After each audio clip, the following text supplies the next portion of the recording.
ये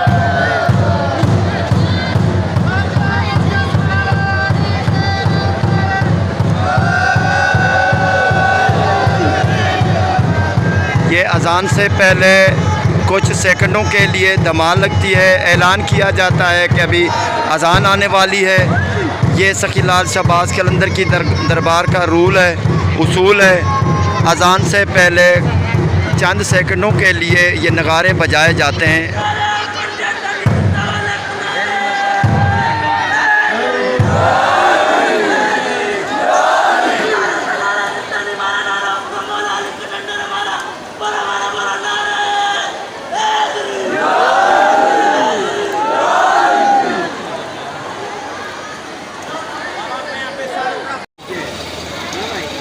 मुर्शिद सखी लाल शहबाज कलंदर की दरबार में चादरें चढ़ाई जा रही हैं।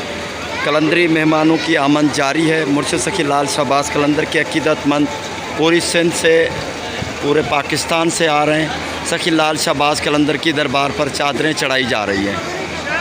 अल्लाह ताला हमारे कलंदरी भाइयों की ये मोहब्बत और अकीदत कबूल फरमाए। मुर्शिद सखी लाल शहबाज कलंदर की दरबार में इनकी जो चादरें चढ़ाने वाली अकीदत है, अल्लाह ताला इनकी तमाम जो नेक तमन्नाएँ मुर्शिद सखी लाल शहबाज कलंदर के सदक़े